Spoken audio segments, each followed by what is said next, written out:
Assalamualaikum warahmatullahi wabarakatuh. Pada kesempatan kali ini saya akan menjelaskan tentang sebaran normal bivariat yang masih sejalan dengan cerita kita selama ini mengenai sebaran peluang bagi gabungan beberapa variabel. Kali ini saya masih menggunakan konsep gabungan dua variabel, ya, belum yang benar-benar multi seperti materi kita beberapa minggu lalu tentang sampel dari Y1 sampai YN. Kita sekarang masih berkutat balik lagi ke seperti sebelum PS dengan dua variabel, tapi ya sebaran yang kita amati khusus adalah sebaran normal bivariat. Sebaran normal bivariat ini banyak digunakan ya sebagai asumsi pemodelan ketika di dalam model tersebut dilibatkan dua variabel yang saling berhubungan. Misalkan variabel X dan variabel Y, ya. Sering kan itu ada contoh saja, ini dua dari banyak contoh yang lain. Misalkan kamu ingin memodelkan tinggi anak laki-laki hubungannya dengan tinggi ayahnya, di mana tinggi ayahnya itu dinyatakan sebagai variabel X, tinggi anak laki-lakinya dianggap sebagai variabel Y. Atau yang lain, misalkan di kasus anatomi atau kesehatan kedokteran gitu ya, berat badan dan tinggi tubuh, keduanya kan ada hubungan positif ya. Jadi kasus-kasus seperti ini ya akan sering dipakai dimodelkan berdasarkan asumsi sebaran normal bivariat. Nantinya ketika kamu mengambil mata kuliah analisis multivariat, kalian akan dihadapkan pada normal multivariat, di mana variabel yang terlibat di sini secara gabungan tidak hanya dua. Kalau di sini satu objek pengamatan itu hanya terdiri dari dua variabel. Nah, kalau nanti di multivariat, satu objek pengamatan diamati sampai n variabel Y1 sampai Yn yang ada juga konsep normalnya. Ya.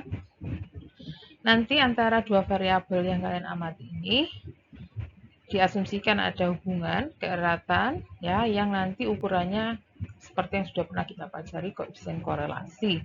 Tapi di sini notasinya secara spesifik nanti rho ya, khusus untuk sebaran normal itu korelasi biasanya memang rho itu dipinjam dari sifat sebaran normal. Fungsi kepekatan peluangnya sekarang ya. Kalau yang saya kasih ini adalah fungsi kepekatan peluang normal biasa. Univariat, satu variabel ya. Saya harap sampai sekarang sudah harus hafal. Kalau ditanya, apa fungsi kepekatan peluangnya sebaran normal? Seperakar 2pi sigma. E pangkat, saya tulis eksponen begini karena biar rata ya. Eksponen min setengah, X min mu kuadrat per sigma kuadrat. Kadang orang ada yang menuliskan sigma kuadratnya di depan 2, jadi di bawah sini 1/2 sigma kuadrat, belakangnya X min mu kuadrat. Silahkan saja, itu cara menampilkan saja. Yang jelas di sini fungsi ini adalah fungsi normal di mana parameter yang kita maksud ya, parameter yang sebagai ciri utama sebaran normal adalah mu di sini dan sigma kuadrat di sini. Sigma kuadrat di bawah sini juga akan muncul di depan konstanta ini, konstanta sigma. Ya. Nah, untuk kepekatan peluang normal bivariat, bentuk ini ya ada kemiripannya tapi jauh lebih melibatkan dua variabel. Lihat, konstanta juga ada yang tadinya akar 2pi jadi perkalian 2pi, sigma X, sigma Y, karena ada dua variabel. Ini akar 1 min rho kuadrat. Nah, di sini muncul rho, hubungan keeratannya E pangkat min setengah Ki di sini berbunyi ya seperti yang ada di sini, tapi lebih seolah-olah ada tambahan variabel Y dan hasil kali silangnya ya. Di 1/1 min rho kuadrat muncul di sini. Perannya sama seperti sigma ya. Jadi sigma di sini sigma kuadrat, di sini tanpa kuadrat. Di sini 1 min rho kuadrat, di sini akarnya ya, mirip. Kemudian Suku X dalam bentuk baku, X min mu dibagi sigma dikuadratkan. Suku Y juga demikian, Y min mu dibagi sigma dikuadratkan. Dan ini seperti hasil kali silang, cuman ada unsur 2 rho di depannya. Ya. Dan rho di sini aturannya seperti yang sudah pernah kita pelajari, koefisien korelasi secara harga mutlak nilainya kurang dari 1. Koefisien bisa plus 1, hubungan sangat erat ya. Hubungan sangat erat berarah positif ataupun min 1, hubungan sangat erat berarah negatif. 0 kalau saling bebas. Q ini ya memuat semua parameter dari masing-masing variabel. Mu. Jadi kalau sebaran normal bivariat, parameternya itu ada 5. Mu X, mu Y, sigma kuadrat X, sigma kuadrat Y, dan rho. Kalau normal biasa kan cuma 2, mu sigma kuadrat. Nah sekarang untuk dua variabel X dan Y, masing-masing ada mu sigma kuadrat untuk X maupun untuk Y plus 1 yang mencirikan hubungan antara keduanya, koefisien korelasi. Oke. Nah, ini bentuk density kalau digambarkan secara 3 dimensi. Jadi karena fungsi kepekatan peluang normal bivariat ini kan fx, y. Ini x-nya, ini y-nya, yang ke atas itu fungsi x, y-nya. Gambarnya seperti benar-benar seperti gunung yang 3 dimensi. Kalau selama ini normal yang kita gambarkan normal datar ya, kayak seperti gambarnya anak TK itu normal. Jadi kalau ini benar-benar seperti 3 dimensi ya, benar 3 dimensi seperti gunung. Lingkaran-lingkaran yang ada hitam ini itu adalah posisi di mana misalkan yang paling bawah ini ketika fx, y bernilai 0. Yang ini ketika fx, y bernilai entah berapa lebih tinggi dari itu, sampai yang ini paling tinggi ketika fx, y bernilai di titik tertinggi. Titik ini nanti jadinya. Nah itu kalau digambar, ini namanya kontur ya. Kontur itu adalah posisi di mana fx, y bernilai tertentu. Katakan konstanta C. Kalau bernilai 0 ya pas yang di paling bawah. Yang paling tinggi nanti apa lagi gitu ya. Nah, itu gambarnya bisa dilihat dari atas, namanya kontur. Kalau dilihat dari atas jadi seperti ini kira-kira. Nah, ini penampang dari atas. Seperti seolah-olah gunungnya tadi kamu lihat dari atas, ini lingkaran-lingkaran ini ya, yang paling besar nih yang di bawah. Sedangkan yang paling kecil lingkaran ini yang di atas. Puncaknya. Oke, jadi gambar tadi kalau diiris juga akan menjadi sebaran normal kalau diproyeksikan ke salah satu sumbu X maupun sumbu Y akan menjadi sebaran normal datar seperti normal yang kita biasa gambar selama ini. Itu adalah sifat nomor 1. Ya, jadi nanti gunungnya itu kalau dilihat penampangnya dari depan atau penampangnya dari samping itu kembali ke bentuk normal yang selama ini kita kenal yang 2 dimensi itu. Ya, nanti di X ini jadi fx, di Y pun juga demikian bentuknya. Ya, ini teori di nomor 1. Sebaran marginal dari X maupun Y akan kembali ke normal satu variabel, normal univariat. Nih, poin 2. Jadi kenapa normal ini sangat sering digunakan karena sifat yang ini, sifat-sifat ini. Apapun bentuknya akhirnya kembali ke normal lagi gitu ya. Terus yang nomor 2, sebaran X dengan syarat Y ataupun Y dengan syarat X, sebaran bersyarat ya, seperti yang kalian pelajari sebelum UTS ini atau ini ya, akan normal juga. Itu pun juga normal univariat. Ingat karena waktu itu ya, dengan syarat ini nanti Y-nya bisa bernilai tertentu yang menyebabkan kita akhirnya kembali lagi ke satu variabel X. Untuk yang ini X-nya bisa dianggap punya nilai tertentu, kita berurusan saja dengan ini ya. Nah nanti ada juga sifat yang lain, saling bebas jika rho-nya 0 dan variabel acak seperti ini ya, yang merupakan fungsi dari dua variabel yang berdistribusi normal, hanya konstan, B-nya konstan, juga akan memiliki sebaran normal univariat. Nah, itu yang keistimewaan sebaran normal. Secara bivariat pun, akhirnya ada sifat-sifat istimewa yang membawa kita kembali ke sebaran normal, bersyarat atau marginal, ya, kembali ke sebaran normal yang satu variabel. Ini saya berusaha menerangkan kepada kalian teori tentang pembentukan sebaran fungsi kepekatan peluang marginal. Ya, yang teorinya kalau kita tahu fungsi bersama marginal X itu bunyinya integral fungsi bersama dy. Nah, fungsi yang tadi, fungsi normal bivariat tadi, Q-nya kan saya singkat taruh luar ya. Nanti akan coba saya masukkan ke dalam, nanti ada permisalan yang untuk memperpendek notasi-notasi ini. Saya tahu notasinya memang panjang, ya. Nggak apa-apa, sambil belajar. Memang normal bivariat ini yang paling menantang. Nanti Q dituliskan dalam bentuk aslinya. Ya, saya nulisnya nggak lagi E pangkat, tapi saya tulis X karena eksponensial, karena panjang ya di belakangnya. Apapun yang ada di Q ini saya tulis ulang. Ya, dengan tambahan setengah dari sini. Ya, min setengah dari sini. Q-nya yang satu ke belakang ini. Ada 1 min rho kuadrat dan suku yang di belakang. Oke. Nah, ketika sudah kita tuliskan secara panjang ya, eksponen tadi E pangkatnya tidak dengan perwakilan Q, saya bisa membuat permisalan ulang ya, di mana variabel yang ada di dalam kurung ini saya misalkan U, yang ini saya misalkan V. Nanti jika ada keperluan untuk integrasi, saya juga siapkan ya du dv nanti ya. Kamu cermati saja, dengan saya mempersingkat ini, maka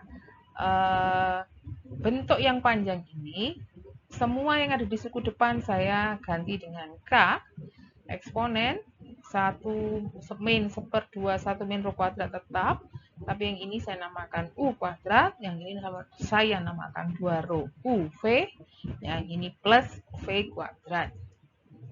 K, ini saya ambil dari sini, K-nya. Oke. Kemudian, ya, fungsi tadi nantinya kan akan diintegralkan terhadap Y. Sehingga saya perlu juga melakukan substitusi. dy ini kalau permisalannya seperti ini, bunyinya apa? Ya. Jadi seperti di kalkulus, ya saya buat dv per dy, hasilnya kan gitu ya, turunan dari permisalan ini terhadap y. Nah, di sini y-nya mempunyai konstanta 1 per sigma y. Ya, jadi turunan dari v terhadap y adalah 1 per sigma y, tapi dy-nya saya kalikan di sampingnya sini, sehingga dv berbunyi 1 per sigma dy. Kalau saya butuhnya dy, ya tinggal pindahkan sigma y ini ke sampingnya dv. Ya, jadi ini nanti untuk mengganti dy. Fungsi x, y-nya nanti akan berwujud u dan v. Oke. Jadi taruh aja. Jadi sekarang integral fungsi x, y-nya ganti dengan notasi yang ini. Ya, kamu lihat, sedangkan dy-nya berganti menjadi sigma y dv. Oke, K bisa ditaruh di depan integral batas min tak hingga sampai tak hingga, karena secara normal memang batasnya min tak hingga sampai plus tak hingga. Ya. Nah, sekarang saya fokus kepada pangkat ya, di dalam E pangkat yang suku ini. Ya, nanti variabel yang mau diintegralkan kan V. Ya, sigma-nya juga boleh keluar ke depan ya, menemani K ya. Yang ini integrasinya dv, jadi U dianggap sebagai konstan. Sehingga langkah untuk mempermudah adalah menukar posisinya supaya V ada di depan. Jadi saya tukar V kuadrat plus U kuadrat min 2 rho UV. Jadi ada di sini. V kuadrat min 2 rho UV plus U kuadrat. Ditukar. Nah, tadi saya salah ngomongnya ya. Nah, tetap 2 rho UV ada di tengah. Terus membentuk kuadrat sempurna. Ya, kuadrat sempurna ini fokus pada suku yang depan. Jadi kuadrat sempurna, mudah-mudahan kalian sudah terbiasa. Saya kalau punya bentuk x min 2xy plus y kuadrat, ini saya sebut sebagai kuadrat sempurna. Karena nanti bisa dibuat seperti ini. Gitu ya. Nah, ini x kuadrat. Ya. Di kasus v kuadrat ini, x kuadrat sama seperti ini. 2xy seperti ini. Nah, cuman di situ lihat V-nya ini mewakili satu variabel yang sudah ada di depan, dan variabel yang kedua kalau di punya kita kan satu variabel Y saja ya. Di sini ada row U. Ya, jadi ada variabel V kuadrat min 2 row U ini satu kesatuan V sendiri. Sehingga kalau mau dibuat kuadrat sempurna plus yang di belakang ini seharusnya ini V ya. Yang ini toh. Row U dikuadratkan. Oke, cuman di persamaan ini row U dikuadratkan kan tidak ada. Makanya supaya kembali ke bentuk itu ya nanti akan harus dikurangi lagi. Dan jangan lupa U kuadratnya kan tetap ada. Dituliskan kembali. Oke, jadi lihat, cermati. Yang ini V kuadrat, 2 row U V. Yang suku belakang ini buatan, row U dikuadratkan. Supaya hilang saya kurangi. Dan U kuadrat aslinya sudah ada. Ya, sehingga bentuk yang ini menjadi kuadrat yang seperti ini. Ya. V min row U dalam kurung kuadrat. Sisanya ini U kuadrat saya jadikan 1. Ya, U kuadrat konstantanya 1. Yang ini U kuadratnya sudah keluar, tinggal row kuadrat. Ini akan saya pakai untuk menggantikan ini. Dan nanti akan dipisahkan. Suku yang tidak ada V-nya, suku yang belakang ini kan nggak ada V-nya. Saya taruh depan. Nah, dianggap sebagai konstan. Sedangkan suku yang ini tetap berada di belakang. Ya. Oke, ini kan sudah saya taruh apa yang tadi saya kerjakan. Yang ini suku kedua. Suku kedua ini boleh kita taruh depan, tapi setelah perkalian dengan yang ini. Nah, setelah kamu kalikan, untuk suku belakang saja, kamu kalikan min setengah 1 min row kuadrat dikalikan U kuadrat 1 min row kuadrat, ininya akan hilang. Jadi perkalian yang nanti bisa kita taruh depan itu pangkat dari eksponen yang bunyinya seperti ini. Ya, ini lengkapnya begini. Ini nanti posisinya bisa kita letakkan di depan integral bersama dengan sigma Y dan K. Sedangkan yang di belakang, ya, yang di belakang tinggal yang ini saja. Ya. Sudah? Nah, beres. Sampai ini sudah kita berusaha pindahkan yang tidak perlu diintegralkan. Kan nanti kita kembalikan sesuai definisi aslinya. Sekarang kita tinggal fokus ke bentuk integral di belakang ini yang sebetulnya ya kelihatannya aja susah, tapi itu sebetulnya sudah bisa kita cari jawabannya dengan memadankan bentuk itu dengan bentuk-bentuk fungsi normal yang ada. Hanya memang perlu sedikit trik ya. Oke, ini saya taruh sini.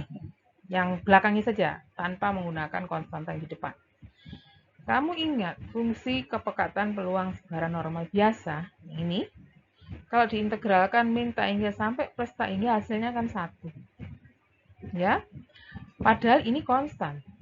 Yang bisa juga saya tuliskan, seper akar 2pi sigma, integral E pangkat, eksponen pangkat semua itu dx sama dengan 1, gitu ya. Sekarang pertanyaannya, kalau fungsi yang saya tuliskan itu hanya eksponen, yang saya integralkan itu hanya eksponen min setengah dan seterusnya dx itu, jawabannya berapa? Kalau dengan seper akar 2pi sigma jawabannya 1, ya, untuk ini saja tanpa konstanta di depannya tinggal kamu kalikan ini ke sana. Ya, jadi dengan konstanta hasilnya integralnya 1. Tanpa konstanta integralnya ya angka ini, 2pi sigma ini. Oke, dan itu saya taruh di sini. Ketika menggunakan konstanta, ini integralnya 1. Ketika konstanta ini tidak ada, maka integral sisanya adalah perkalian dari per ini tadi dengan 1, ya hasilnya konstanta ini sendiri.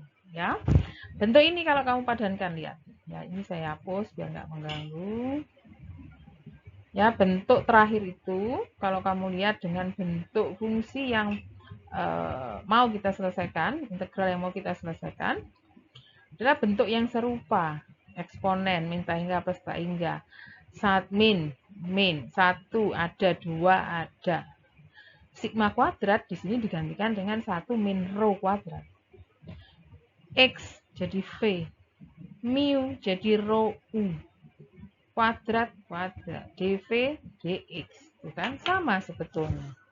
Ya, cuman ya di sini bedanya ada pada rho U jadi mu, sigma kuadrat jadi 1 min rho kuadrat. Oke, nah sekarang kalau kamu ditanya berapa hasilnya ini, ya lihat ini. Hasilnya adalah akar 2pi sigma yang tidak tergantung pada mu, tapi tergantung pada sigma yang ada di sini. Cuman bentuknya sudah akar dari yang ada di sini. Ya, nggak pengaruh mu-nya berapapun, berarti rho ini nggak ada pengaruhnya. Yang berperan pada hasil integral ini adalah konstanta yang ada di sampingnya di penyebut ya, penyebut yang dekatnya 2 ini. Di sini sigma kuadrat, di sini sigma. Apa hubungannya? Akar. Jadi kalau di sini 1 min akar 2 harus selalu ada. Ini sudah aturannya, bukan aturan.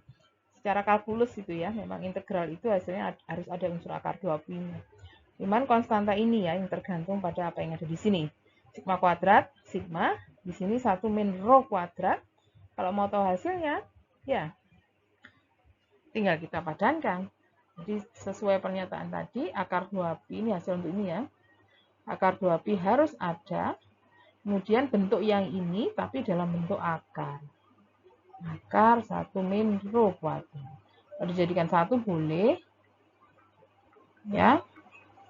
Nah, itu adalah hasil integral dari ya E pangkat yang merupakan bentuk terakhir dari sebaran marginal terlepas dari konstanta yang ada di depannya. Ya, saya satukan lagi dengan konstanta yang ada di depannya. Di hasil kita tadi ini, ya, untuk integrasi, jadikan 1 dengan sigma y. Saya tuliskan di sini ya, nanti saya hapus sigma y. K-nya saya kembalikan 2pi sigma x sigma y akar 1 min rho kuadrat. Bentuk integral saya bunyikan di sini 2pi 1 min rho kuadrat. Ada yang bisa kita sederhanakan. Sigma y hilang. Akar 1 min rho kuadrat ini sama, hilang. Yang tersisa di atas akar 2pi di bawah 2pi. Ya, akar 2pi per 2pi sigma x. Ya, yang nanti ini jadi apa namanya? Ya lupa saya belum ngomong ininya ya. Ini ketinggalan min e pangkat E pangkatnya ketinggalan. Saya hanya peduli dengan konstanta dan yang di belakang ya. Ini mungkin kalian sudah paham maksud saya. Yang ini belum saya tuliskan ya. Tuliskan aja nanti. Ini saya ngurusi konstantanya aja. Akar 2pi per 2pi jadinya seper akar 2pi. Seper akar 2pi sigma x. Oke, jadi konstanta yang depan dengan hasil integral hasilnya ini.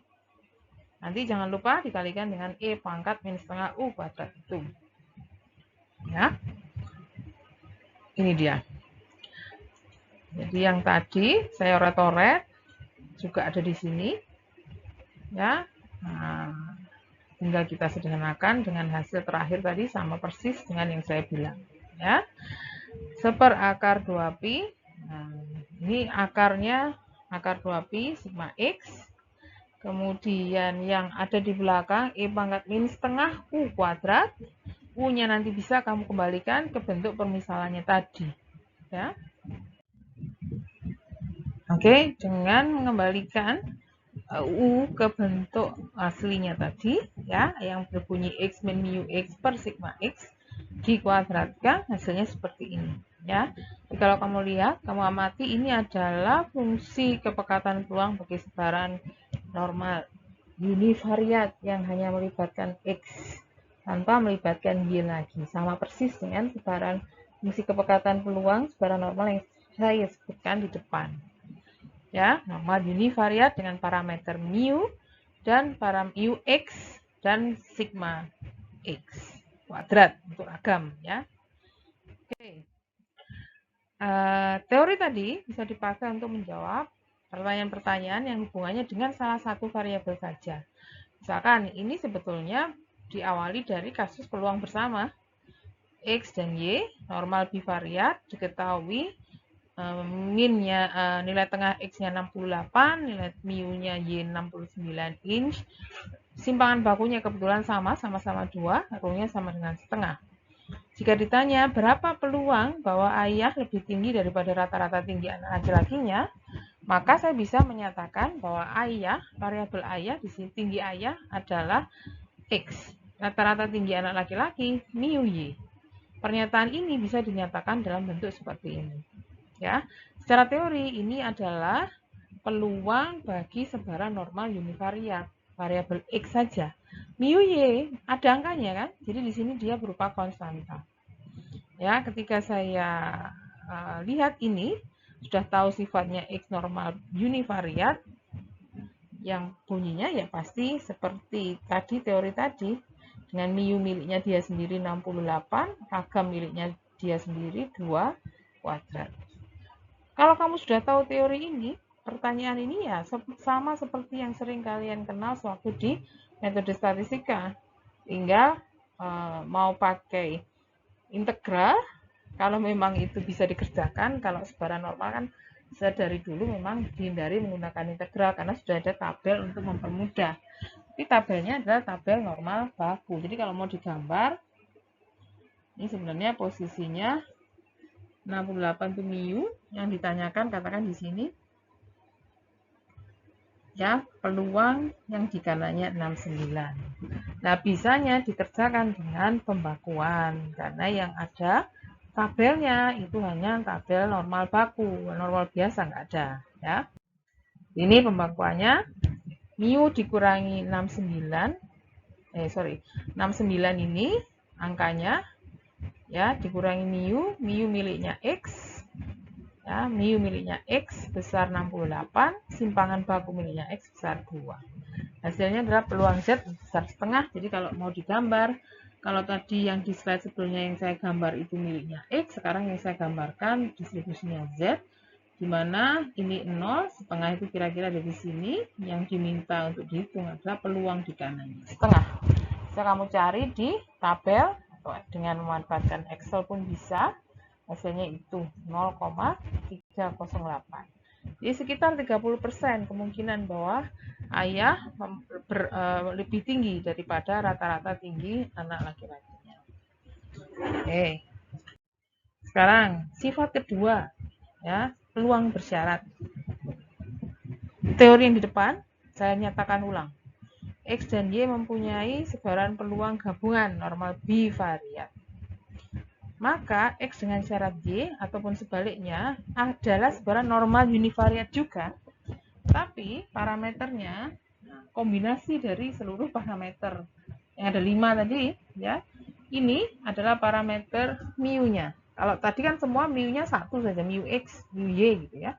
Kalau di sini lihat nilai parameter mu X ada sendiri, tapi di sini ada tambahan rho, rasio 2 sigma X yang di atas karena X yang di atas, sigma Y yang di bawah. Di sini ada variabel Y.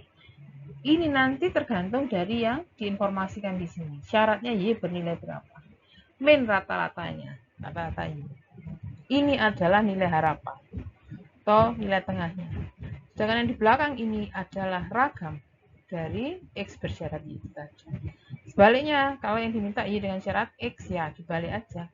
Mu X jadi mu Y, rho tetap rho, ini dibalik posisinya, sigma Y yang di atas, sigma X yang di bawah, Y jadi X, mu Y jadi mu X. Tinggal dibalik saja, ya.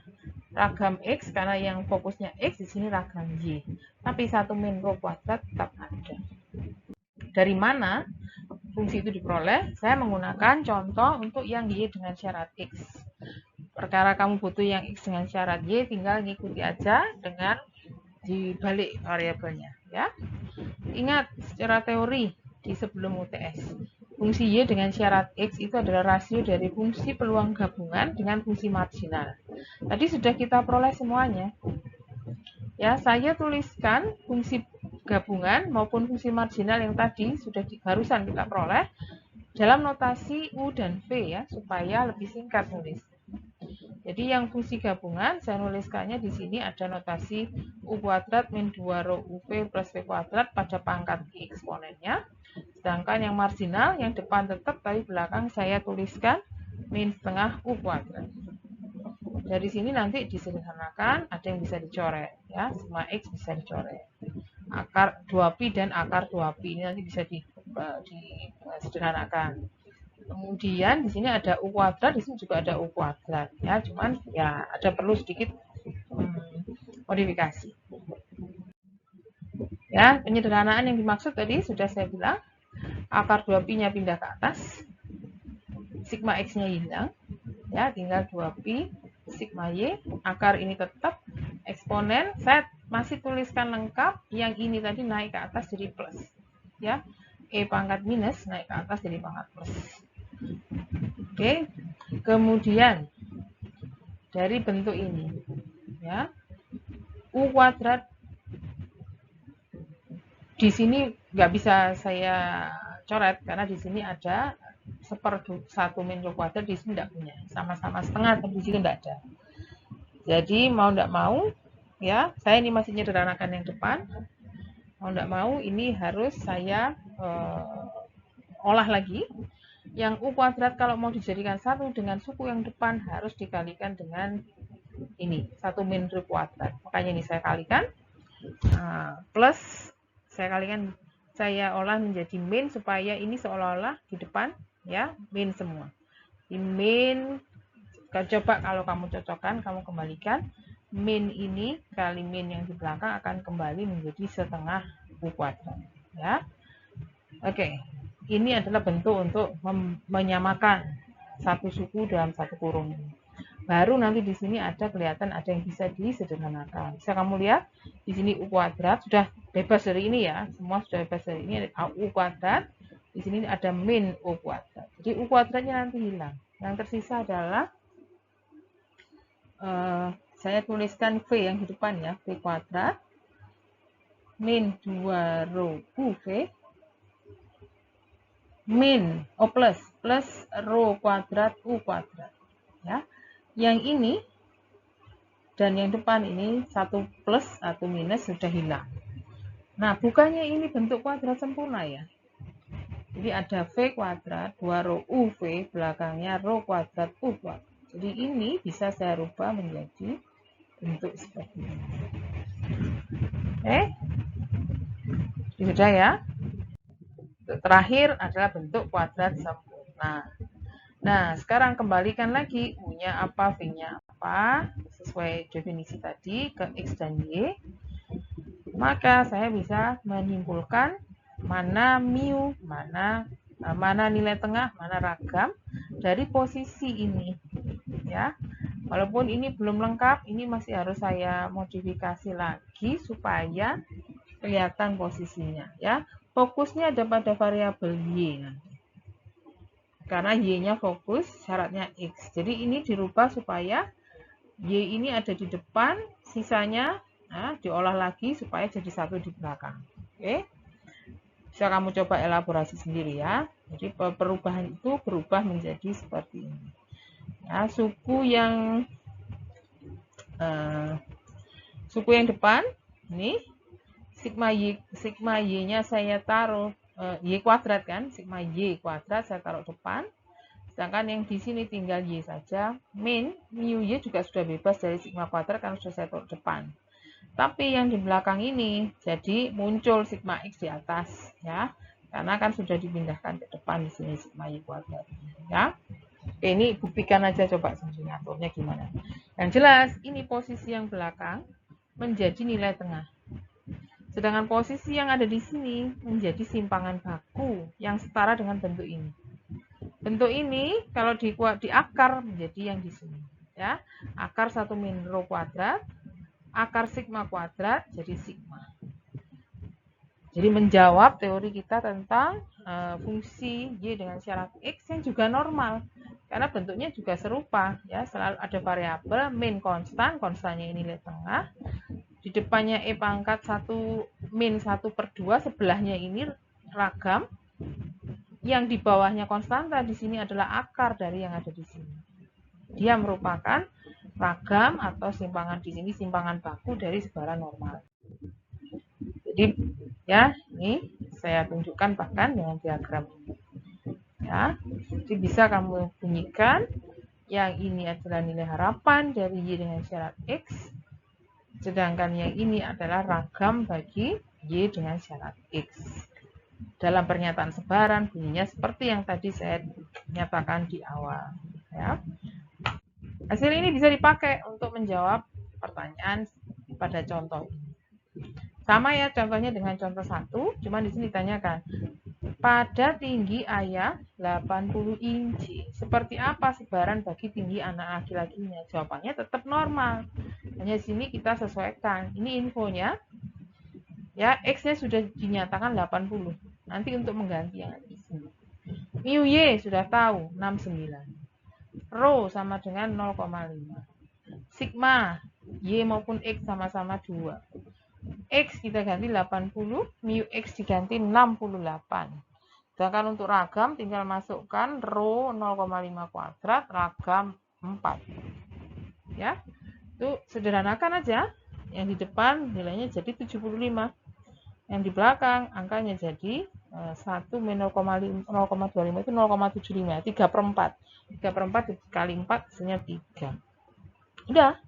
Jadi ini adalah penyederhanaan dari cerita ini tadi, di mana kita bisa jawab bahwa tinggi anak laki-laki pada ayah yang bertinggi 80 itu berdistribusi normal dengan nilai tengah 75 inci, ragamnya 3. Ragam itu tadi sudah ya, 3 itu. Nah, ini bisa kamu pakai untuk menjawab pertanyaan-pertanyaan yang berhubungan dengan tinggi anak laki-laki pada ayah bertinggi 80 inci. Misalkan seperti ini, ya.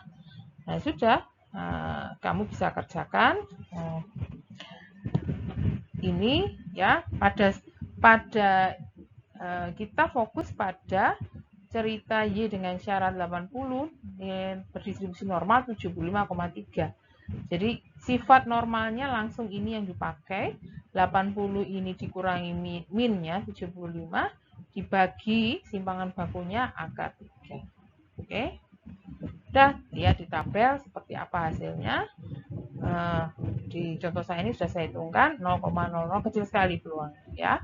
Jadi ketika ayahnya bertinggi 80, peluang bahwa anak laki-laki bertinggi lebih dari 80 itu cuman nggak sampai berapa itu? Kalau dikalikan 100, ya, 0, hampir 0,2%, kecil sekali. Oke, jadi materi untuk normal lebih variat. Sementara saya cukupkan sampai di sini. Lanjutannya saya sampaikan, saya share minggu depan. Atas perhatiannya terima kasih. Assalamualaikum warahmatullahi wabarakatuh.